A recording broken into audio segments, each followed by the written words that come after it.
just a kid from Harlem who God chose to show his favor.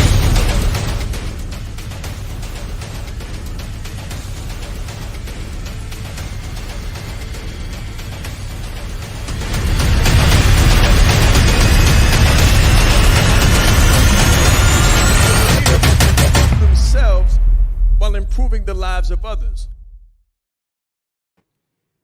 All right, guys, welcome. This is Breakfast with the Brand. I am your host, Junior Frederick, and I have with me Mr. Sean Raiz. We're going to get into a phenomenal show for you today. And Sean, I believe this is actually day number two, right? This is day number two. Yes, it is. Day number 2. Listen, guys, we are going to rock out with you every single day. Every single day as you work on building your brand, building your business. We about to get into some great stuff. What you got planned, Junior? What you got planned for today? Well, today we actually want to talk about something that's quite interesting. Stuff we get all the time, right? It basically boils down to turning your competence into confidence. Hmm. Very good. Very Yeah. good. As we know, most people have the competence, they have the freeze, right? So they have the education, the experience, the expertise, but sometimes we don't always have the confidence to do what it is that we need to do. Now, Sean, before we even kick off, I want to actually start off with the definition. So, what is confidence, right? What was the actual definition of it? So, confidence is defined as the feeling or belief that one can rely on someone or something or firm trust. So I'm going to read that again. So confidence is the feeling or belief that one can rely on someone or something or firm trust. So guys, we're talking about building the confidence in yourself. So how can you rely and have that firm belief in yourself using your competence? So that's what we're talking about today, Sean. Very good. Very good. You know, something extremely interesting. I'm actually going back and forth right now. I'm always in massive conversations, guys, just so that you're aware, right? I'm constantly in constant conversations at all times. I am uniquely intrigued by the human experience, right? That's my background: human behavior, behaviorism, psychology. Industrial and organizational psychology is the psychology and motivation of high performance individuals within organizations. Organizational development and change is how you take a business from an idea and create a reality out of it. So I'm just peculiarly curious, always unassuming, and very inquisitive about the human experience. So I'm constantly in conversations just to keep myself sharp and stay abreast of what people are thinking. And I'm always in conversation with people who have high levels of competence. High levels of competence. When you brand you the right way, you don't get tire kickers or looky loos, right? So I'm always speaking to my ideal clients, people with high level of executive education, experience, and expertise. Very rarely do I speak to someone who doesn't have a bachelor's degree. Very rarely. Most of the time, everyone at least has a bachelor's degree, probably $75,000 a year annually inside of an organization. And when I tell them that I can help them to put a zero behind that number, they're like, "What do you mean?" Because it's not hard to, it's not easy to fathom. When you're at $75,000 a year, you think you've made it, you've accomplished something. When your next aspiration is 120, but when you get 120, to go from a 120 a year mindset to a 120 a month mindset, it takes a completely different psychology, completely different understanding of value and possibility. So when I project that, or when I propose that to people, there's a gap. Sometimes jaws drop and it's like a blank stare, and they try to understand what that means and how that's done. And I always say that you have the competence, you have all of the competence in the world that you need. And that's where the gap occurs. The gap occurs not on the competence continuum. Everybody has the competence, but when it comes to the confidence, there's a huge gap. Definitely, I definitely agree, guys. And if you're now tuning in live, go ahead, put your flames in the chat, and let us know where you're listening in from. I want to say good morning to all of my people. So if you're on IG right now, I want to say good morning to you, YouTube, LinkedIn, Facebook. Phenomenal morning. All right, so Sean. So my question is, where does confidence come from? Doesn't confidence come from competence? I mean, if I think about it, I mean, if I was good at something, I would be pretty confident. So So why is it that people who are great at different subjects, why are they not confident? Why do you believe? because they don't understand the construct. It's a misunderstanding of the construct and it's conditioning. It's conditioning. If we felt uniquely confident in everything that we do because we have the competence, there would almost be no need for a formal organization. Right now, the formal organization is the go-between your value as an individual and the market.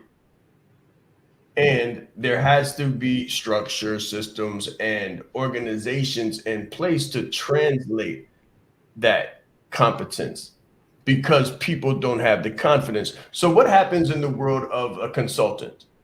In the world of a consultant, a person with the competence has the confidence to bypass the organization and take their services directly to either individuals or other organizations without the formal brick and mortar, right? So we have gone from a brick and mortar world to a click and order world. This is taking place whether you're aware of it or not. Jobs are being outsourced whether you're aware of it or not. The job market is reducing whether you're aware of it or not. And the entrepreneur market is booming whether you're aware of it or not. People are sidestepping and they're bypassing the formal organization as early as college. When I went into college, for instance, I did not go into college so that I could rack up 100, $150,000 in college loans and then turn around and have an organization tell me that my value was worth $80,000 a year. As your interest grows, and look at the price of eggs. I know you're not in the U.S., but the price of eggs is like $8 to $12. So while people are trying to figure out their college loans and regular consumer debt, the price of the modest and most meager and basic of necessities is going up. But the price of the wage is not going up. So you either have to add more value to you, which means more competence, which means more debt to get a raise to keep up with the standard of living that you had 5 years ago. So it's a very precarious predicament that we're in until or when professionals understand that there's an opportunity for them to assert themselves as entrepreneurs within the organization or entrepreneurs outside of the organization and bypass the organizational structure altogether and take their value straight to the market. Yes, sir. So Sean, what about let's go the other direction, right? Let's reverse it. What about competence coming from confidence? And let me give you some context. So let's say I want to get into business, right? There are certain skills that professionals need, and we spoke about this just yesterday. So I'm a professional. I want to get into business. I'm confident that I can do the job, right? Because I've been doing it for 15 years. But I know that there are certain skills that I lack, and branding could be one of them. Sales could be one of them. Marketing could be another one. So if you look at it from that perspective, on some level, that person lacks that kind of competence. You see what I'm saying? They lack the competence with branding, competence with sales, competence with whatever skills they need, right? Sales, marketing, branding, leadership. Yes. Exactly, all of these things. Can these things be developed from confidence? Because I could remember with me, when I started, I didn't have any of these skills, but I did have the confidence. And just with the confidence to step out to try something different, I was able to develop that competence. So, what do you say about the other way? So, going around, so not turning your competence to confidence, but starting off with the confidence and then Hmm. turning it back into. I love it. I love it. Listen, I've got an answer for that, but I'm going to save that answer for when we come back from the first break. All right, guys. So stay tuned. Share this out. If you're watching this morning, share it out because the answer that I'm about to give, all of your professional friends and all of your professional network is going to be appreciative of the answer. It's not going to be the one that you expect. I guarantee it. I'll see you guys in a minute. Let's grow.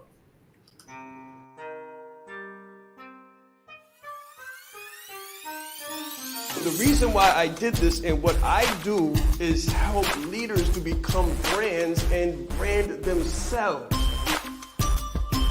You train people how to treat you by how you treat yourself. I teach authenticity marketing. If people can take advantage of you, they will in your personal or professional existence. My biggest takeaway just from day one is you are the brand. I would recommend it to anybody that's really looking to build a personal brand. Just the brand in general has changed my life. I've grown so much since I've been a part of this. I see myself in what he does, and I believe in it just as much as I believe in myself.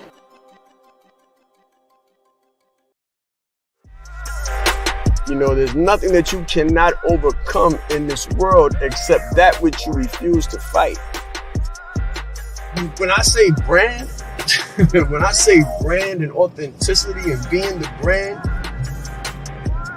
you gotta know your story.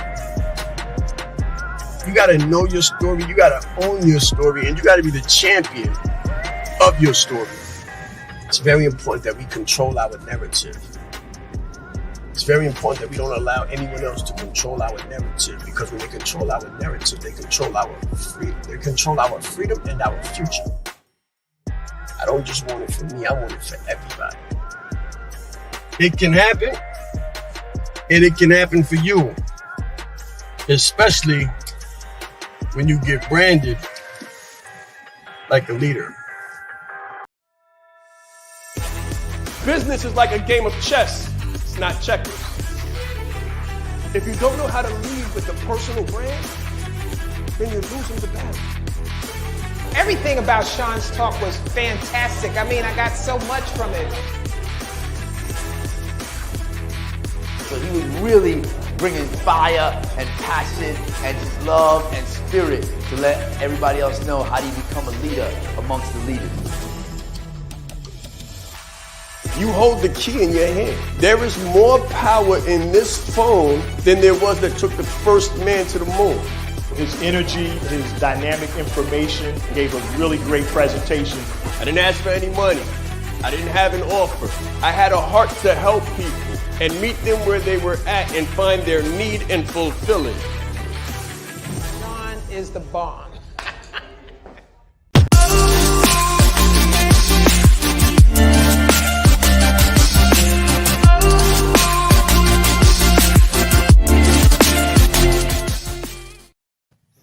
All right, all right. So the question, or the answer to the question that you had, is one that is simple, but at the same time, it's going to lead somewhere that's a little bit sad. Okay, so it's simple, but it's going to lead somewhere that's a little bit sad. And I want to apologize real quick to the people on IG. We weren't able to go live on IG this morning, so it's fine. Don't worry about it. We will be there tomorrow. But listen to this, right? The confidence is what gets you started. The confidence is what gets you started. So a lot of us, when we enter college, we have the confidence to do it. But somewhere we're disruptive. We're disruptive before we go to college because we don't know what to expect.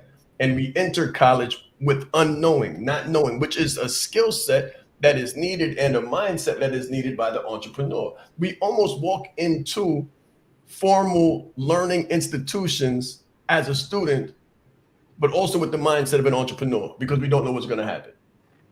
And then what happens inside of the construct of formal education is we gain the competence, but we lose the confidence. We gain the confidence, but we many times lose, or we gain the competence, but we many times lose the confidence. So by the time those 4 years are over and you've got your bachelor's degree, or those 6 years are over and you've got your master's degree, or those 8 years are over, or maybe sometimes even 10 years in my case are over, and you have the doctorate, all you can think of is what job you can get. You don't think of what business you can begin. You don't think of how am I going to take this competency to the market, to the marketplace. Your thoughts are, how can I take this competence to the job market? And that in itself is limiting. That's so interesting, Sean. And why you were saying that, something came to my mind, right? So I was thinking rather, the more you know, the more you realize how much you don't know.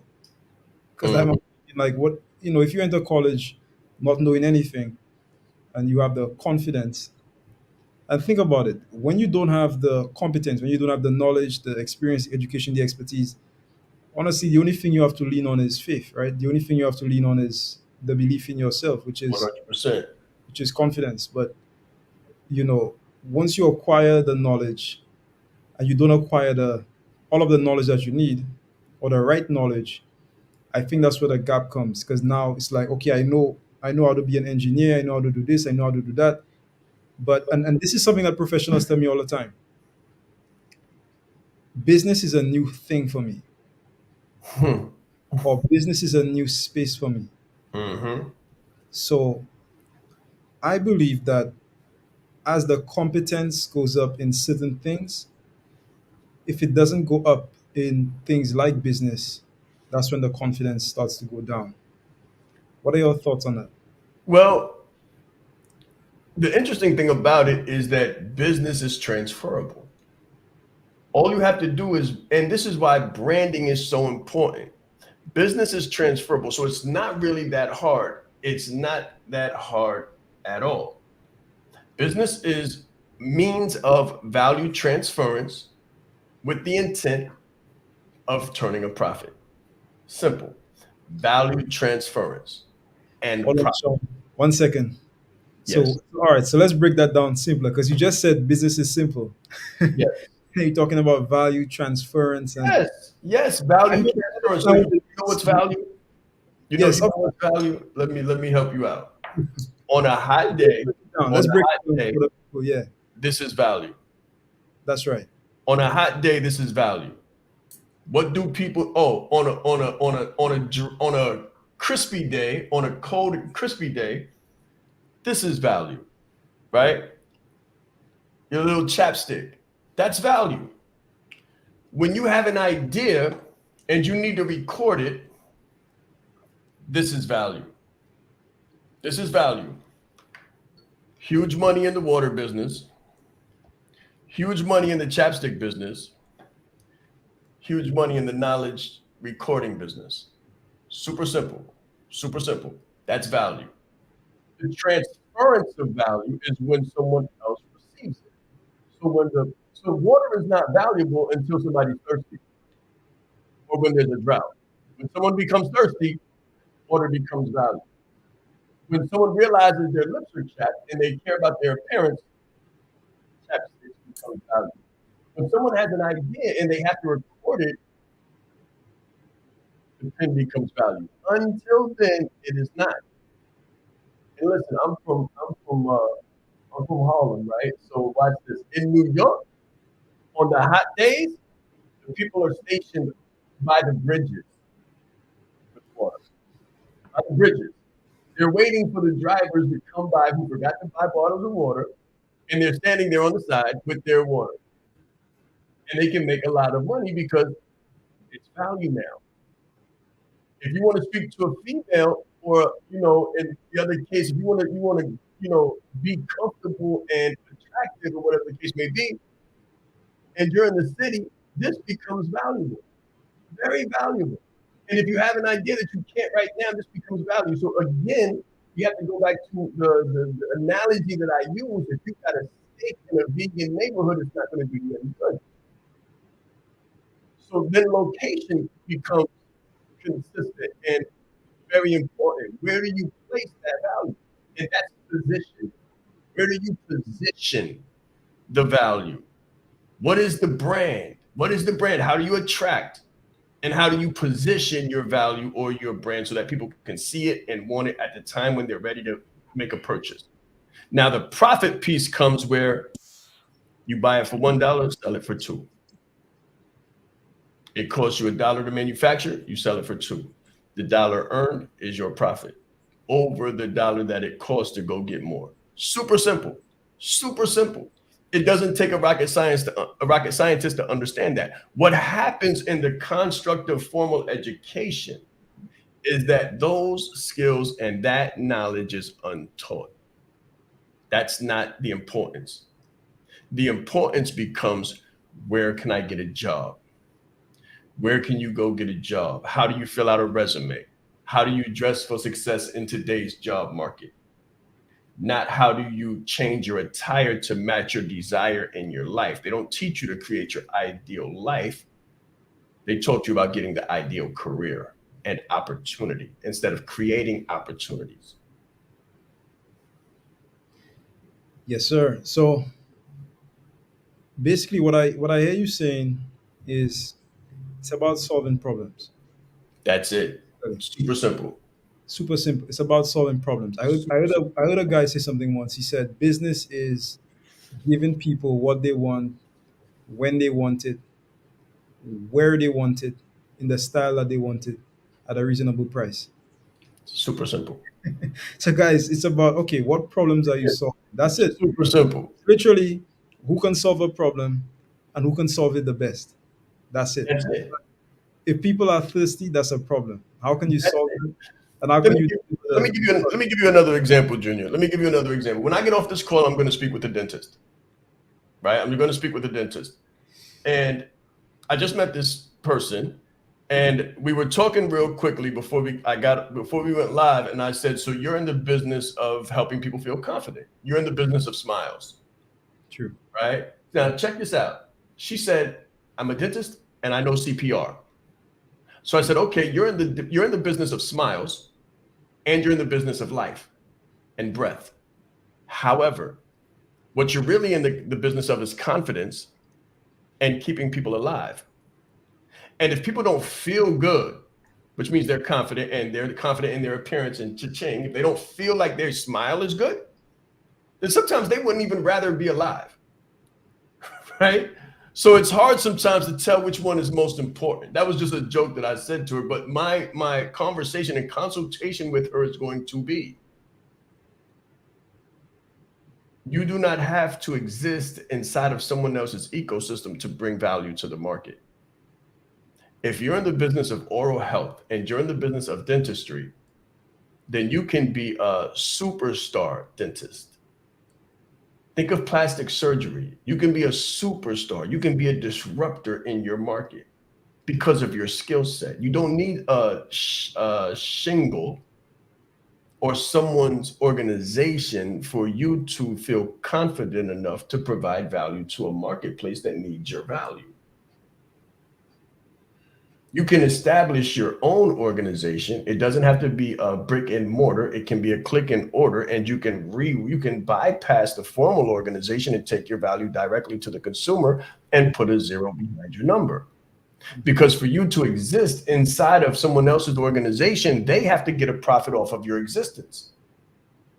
Listen, they pay you $1.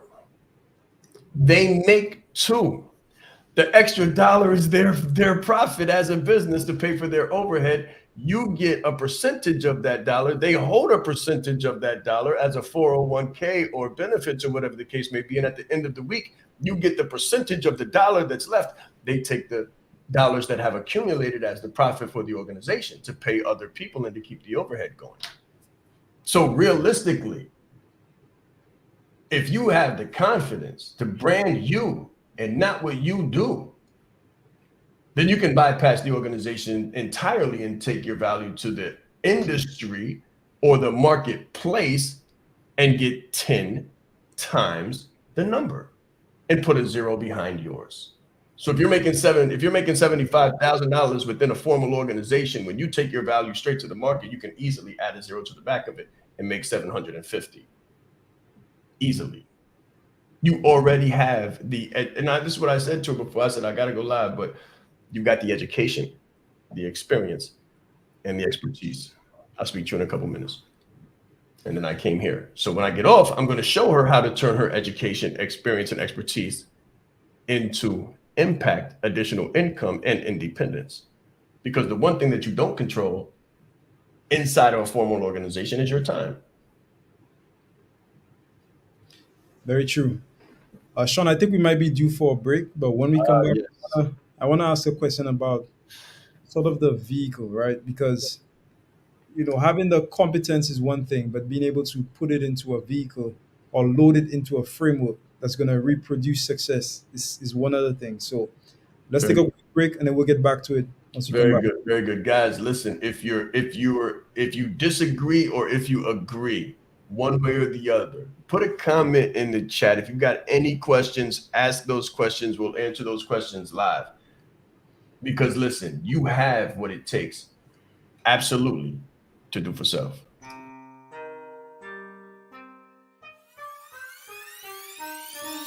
The reason why I did this and what I do is help leaders to become brands and brand themselves. You train people how to treat you by how you treat yourself. I teach authenticity marketing. If people can take advantage of you, they will in your personal or professional existence.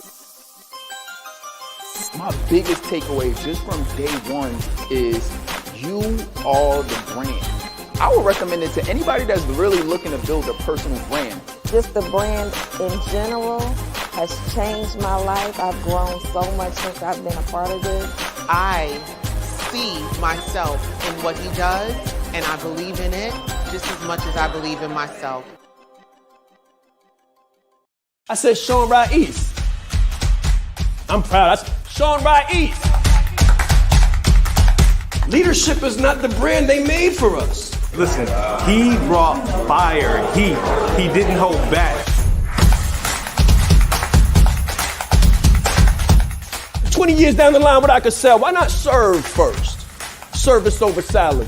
Branding like a leader closes the gap for people who want branding. Speaking like a leader closes the gap for people who are nervous about speaking. If Steve Jobs would have speculated, we wouldn't have Apple. He changed lives. He helped people open up their business and start their business. We are the brand. Some people say, Sean, should I quit my job? Mentally, yes. As a speaker too, to be able to learn from him and watch him and game respects game. And I want to have that much game someday. The right client, pay $500,000 for what you do. You have to be bold in your beliefs. He has been an amazing asset to this event and a pleasure to work with. Very captivating, collaborative, worked very well with the audience. I want to help you. Put a zero behind your number, right? The session was great. How he is online, virtually, he is even more phenomenal in person. Be the face of change that you want to see. Stop asking questions and start giving demands. The entire team has just been absolutely incredible. They are a joy to work with. They go above and beyond. Give yourself a round of applause. Yes, yes, yes.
All Yes. right, Yes. guys, welcome back.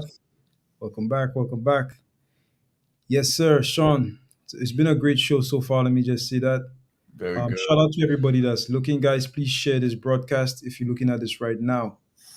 So, before we went to the break, I was gonna actually ask you a question about the vehicle, right? Mm. We're talking about turning your competence into confidence. How do we actually go about doing that? Let's talk about how does that actually happen. So, Okay, so the first thing you have to have is clarity. Absolute clarity. You can't have cloudiness, right? Because you don't know what to wear. If it's cloudy, you don't know what to wear. You don't know if it's going to be sunny. You don't know if it's going to rain. So you're undecided. And when you're undecided, you can't make a clear decision. So you don't know whether to go right or go left. So you need clarity. Once you have clarity, when I say clarity, let me define what I mean. What do you want out of it? What is the vision? What is the goal? What is the purpose? What is the reason? Why do you do what you do, or who? Who do you do it for? And then what? What does the ideal life look like? People don't have a clue. When I start asking those questions, they draw blank stares. There's no clarity. Once you get clarity, and that's why coaching is so important, because it's hard for you to see the wrapper from the inside of the bottle.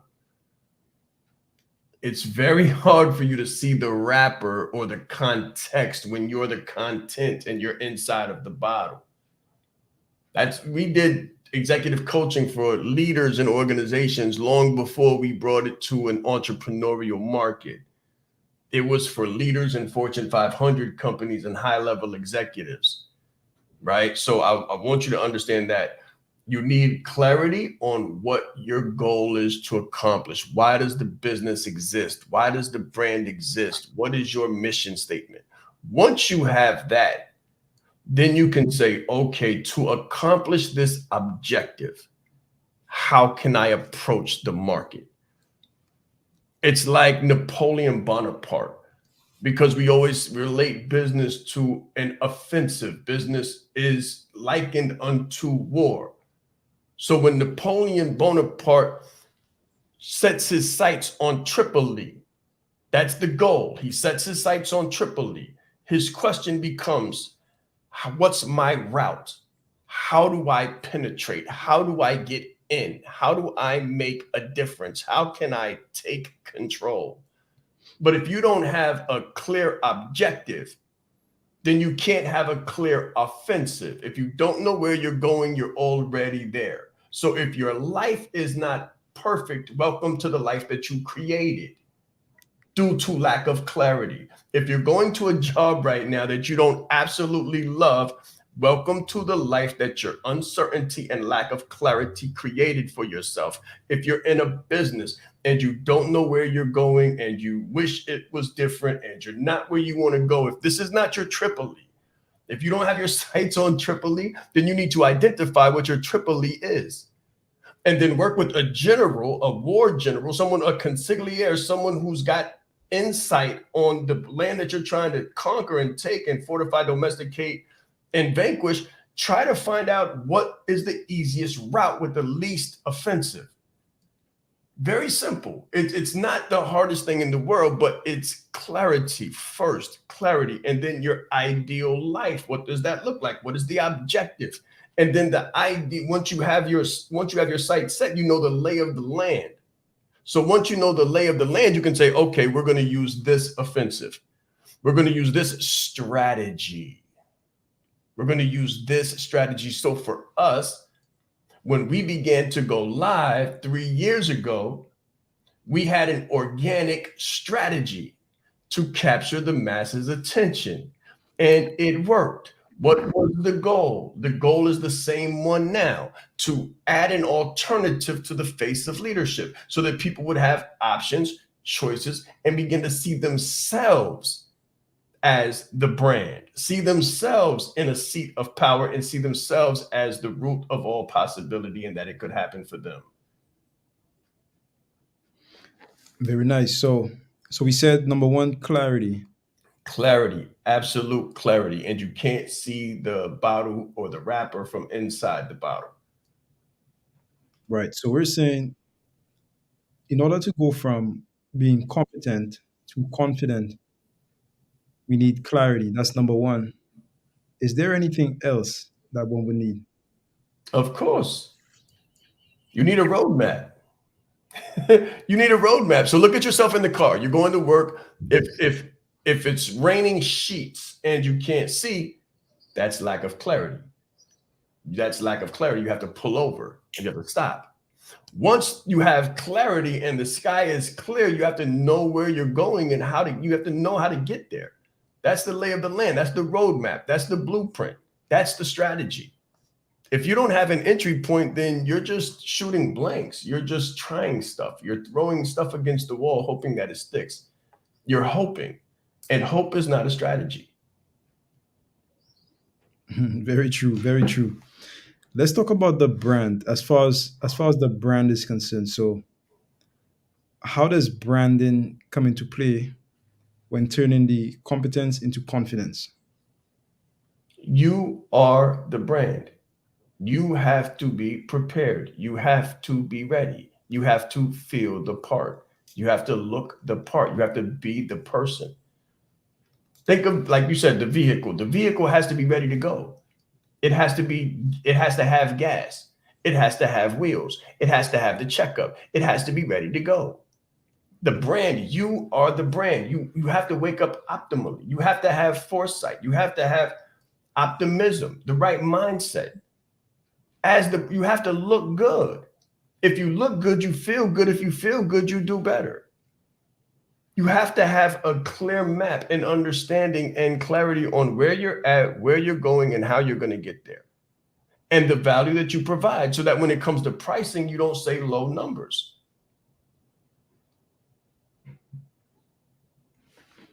Yes, sir. So, guys, we said clarity, number one. The brand is you. The brand is you. Now, when it comes to, let me put the wheel to the road. The wheel to the road is marketing. The wheel to the road is marketing. So this is the next part. The next part is that when people have all of the competence in the world, but don't have the marketing, they're what we call the best kept secret, the BKS, right? The BKS, the best kept secret. So right now there's a lot of people. So another gentleman just hit me and he said, love to jump on a call, but I got to do it on the day where I'm not going to work. Right. So an organization, unless you're the face of it, will keep you the best kept secret. You won't know you, your potential market won't know you, because for the meat of the day, you're hidden and under tasks. You've got all of this value, all of this education, and all of this potential that you could be using to help people transform their lives. But instead, you're inside of a formal organization and you're helping the business owner transform their lives. And you're getting a small fraction of a life in the context of the bigger picture. However, you're not growing your brand. All of your efforts are in growing the company brand. So as the company is growing, your tasks are being added and you're actually shrinking, unless you're being brought up and lifted by the organization that you work for. If you're being brought up and you're rising with the organization and there's cameras on both the organization and the individual, then it's something different. But if it's not, then as the organization is expanding, your brand is contracting. That's so interesting that you say that, right? So, the BKS, the best kept secret. I have a question about people that they want to get into business, right? Yes. But they're more introverted. So when we talk about the best kept secret, when we talk about marketing, marketing is basically putting yourself out there. So for the people who they want to get into business, but they don't necessarily want to, they're not that kind of person naturally. what would you say to them? There's many different ways to skin a cat. There's many different ways to skin a cat. So going live is not your only option, right? Copywriting is an introvert's way into business. It's a way to market yourself. It's a way to make yourself known. Think of Tom Clancy. Tom Clancy. Do you know who Tom Clancy is, Junior? No, I don't. Okay, Tom Clancy is an author. He's an author, very well known. Lee Childs, very well known. But they're authors. They're not speakers. Their campaigns don't take place through mass media conventional means. Their campaigns take place through the written word. The written word. There's not pictures of them everywhere. There doesn't have to be pictures of you everywhere. You don't have to be an Elon Musk kind of CEO to have your own business and to provide value. Let me shed some light on this too. Introverts are extremely, extremely intelligent, and sometimes their privacy comes as a result of that intelligence. Their intelligence says, don't let me jump on the camera and everybody know me, where I live, my net worth, or whatever the case may be. So you don't have to be vocal, vibrant, have a large voice or a booming voice to bring value to the marketplace. But you have to express your vision. And there's multiple ways to express that vision. I like that. So guys, just in case you didn't catch what Sean just said, so there is a way to build a brand, and it's done through a more strategic, more elusive. So some people, they love that. They love to be strategic, elusive. That's right. Subterfuge. That's right. That's right. So that can be done, and there is marketing for that, and it's called copywriting, which I just happen to be a copywriter. So I can understand what Sean is saying. I know, in fact, I can think of a couple of copywriters. If you're not in the copywriting space, you probably don't know them, but you have most likely come across their work. Of course. You just didn't know it was them. You just If didn't you know. read a book, you came across their work. If you read a blog, you came across their work. Everybody's not loud. Everybody's not outspoken. It's okay. You don't have to be outspoken to build your brand. The only thing that you have to do is be known. Absolutely imperative. Yeah, I like that. I really like that. Guys, if you have any questions, please put it in the chat if possible. Sean, so let's talk about a little bit about the masterclass. I know we have a masterclass coming Yes. Saturday. Yes. What exactly is the masterclass? What is it about? 5 p.m. So Saturday, Eastern Standard, 5 p.m. We'll be going over different ways to build that vehicle, put that vehicle together, put that brand together so you can stop being the best kept secret, right? And you have to understand this too. When you have a strategic offensive, it doesn't have to be done all at once. It doesn't have to be done all at once. So what does that mean? If you see certain videos, you'll see certain videos of me while I was still within the organization, while I was still inside of a formal organization. It's about strategically doing your job to move out of your situation while you're still in your situation. That's the strategy. The strategy is not all at once. So we're going to talk about how to build your business inside of someone else's business while you're still somewhere else. Sean, there's nothing that you cannot overcome in this world except that which you refuse to fight. When I say brand, when I say brand and authenticity and being the brand,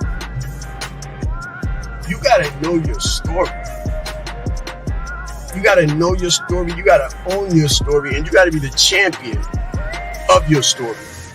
It's very important that we control our narrative. It's very important that we don't allow anyone else to control our narrative, because when they control our narrative, they control our freedom. They control our freedom and our future. I don't just want it for me. I want it for everybody.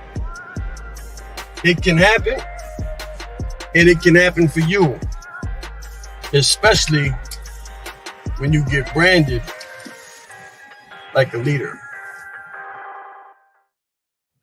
So just in case you guys didn't notice, within that office, that was an office that I was actually a consultant in, right? So I wanted to show you what it actually looks like.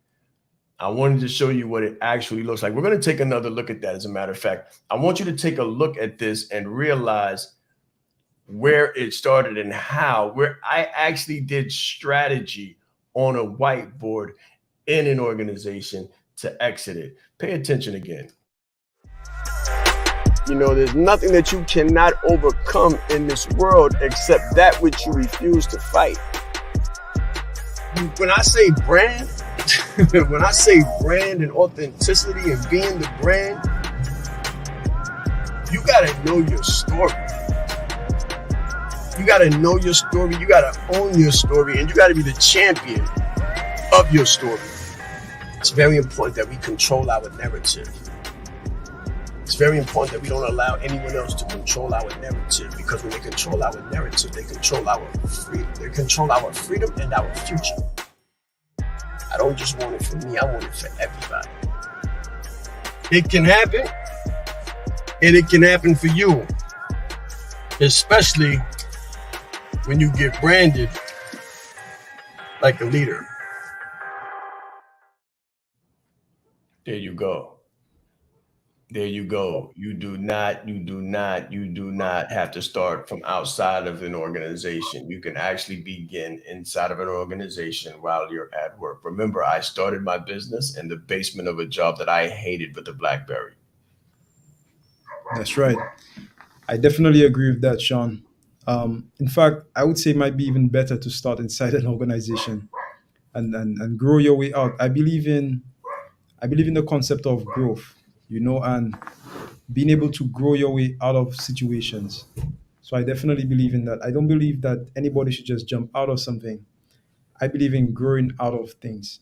Oh yeah. Oh yeah. I tell people all the time, they ask me all the time, Sean, should I leave my job? And I say, don't do it. Don't do it. Stay right there. Stay safe. Like, don't do it. And listen, it's not always about exiting. If you notice, when I said business, I didn't say business is exiting an organization. I said business is adding value. So sometimes you'll be more successful inside of someone else's formal organization than you will on your own. Trust me when I tell you that, right? So you don't want to put yourself in harm's way or put your family in harm's way. What you want to do is you want to grow you. You want to brand you so that you get advanced wherever you are. It's easy to move up in an organization. It's easy to make six figures in an organization. It's easy to be worth massive value in what they call indispensable. Make yourself indispensable within an organization and go from 25 to 50, 50,000 to 75, 75 to 100, 100 to 125, to 150 to $180,000. I remember Jim Rohn. Jim Rohn said, are there some people who are making $50,000 an hour? And he said, of course there are, and there are. And then he said, are there some people that are adding a zero to the back of that?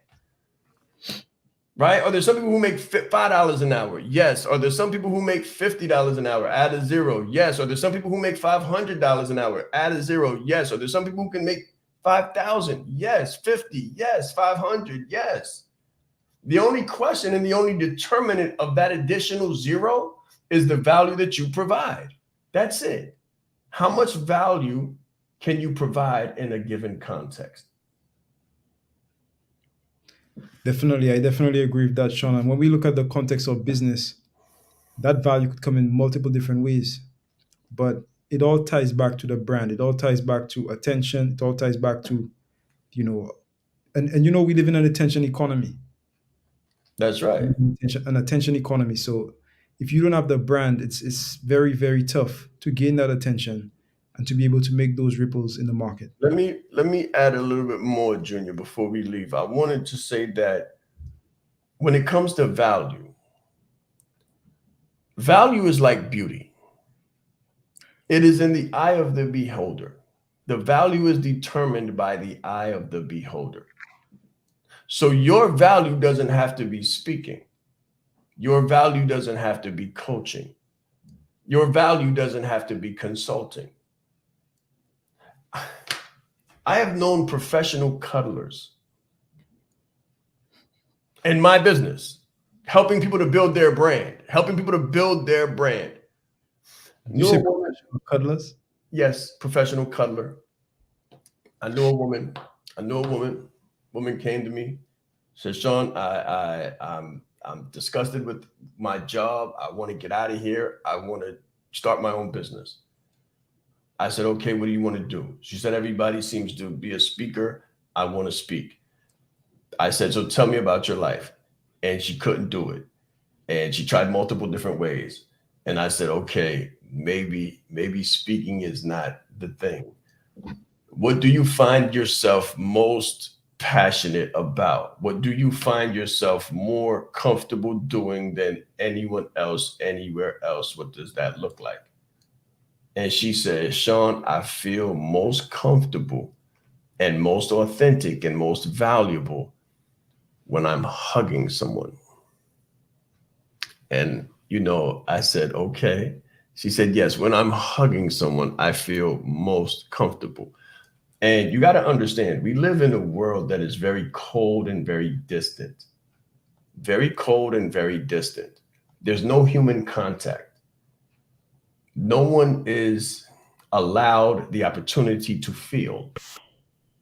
No one is allowed the opportunity to, much less cry or feel or be held without judgment, although it's needed.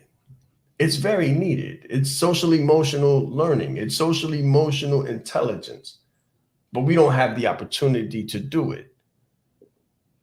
A lot of, and I don't know, I'm from a place where we always said that you just need a hug. Like somebody have an attitude and they real mad, all they really need is a hug. Like you just need a hug. Like you wasn't hugged as a child, like you wasn't held or embraced with love. Sometimes you just need a hug. The woman put together a strategy to become a professional cuddler. And she was well known in her market and well known in her niche, well known in her network. And she began to put out business and put out marketing and messages to a small, intimate list of executives. And she became a professional cuddler, someone who would come and embrace and hold a person while they went through something like the loss or grief, bereavement. There's bereavement counseling. And she kind of came in on the back end of that, but not just the back end of that, the back end of the need for affection, the need for warmth, the need for understanding, and the need for human contact. When I tell you there's a million ways to brand you, that's why I say brand you, not what you do. Brand you. What is your authentic brand? What is your best kept secret? What is your best kept superpower? And where do you feel most effective and most valuable? Bring that out, create the business around it, right? Create your ideal life. What would you be doing in your ideal life? Who would you be spending it with? And what does that look like? And how much would you be paid for it? That's where you put your business model together. You build your business model on that. And then you market it by letting other people know. And you stand on it and you don't waver for anything. That becomes your brand. She's in a market where she has no competition because she's super authentic. Now, if she'd have said, "Well, I'm going to talk to people, I'm going to be a coach," I'd have said, "Welcome to the Red Sea. Good luck." It's pretty sharp. It's pretty sharp and it can be abrasive. But when she said, "I want to hold, I want to hug, I want to cuddle, I want to be a professional cuddler," I said, "Let's go. You are in a blue sea. You have no competition. None." That's right. So, guys, thank you so much. Sean, we are actually about to wrap up.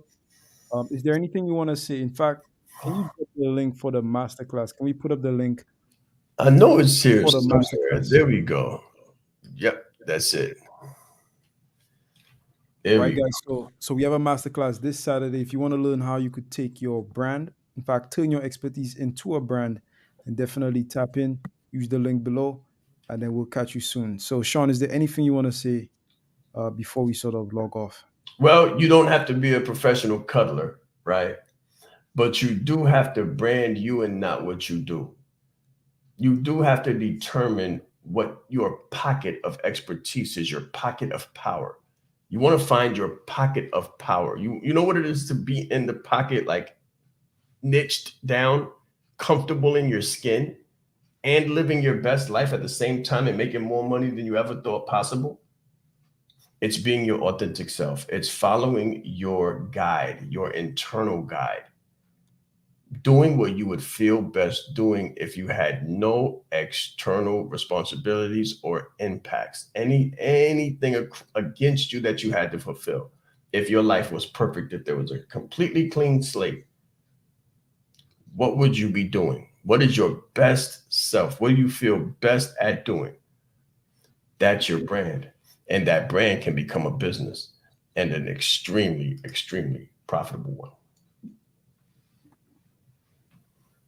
All right. So tomorrow, same brand time, same brand channel.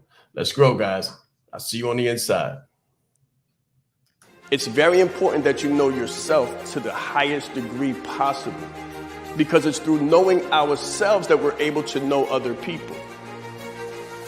You are the most important person in the room, and the better that you know yourself, the better that you're able to communicate to others.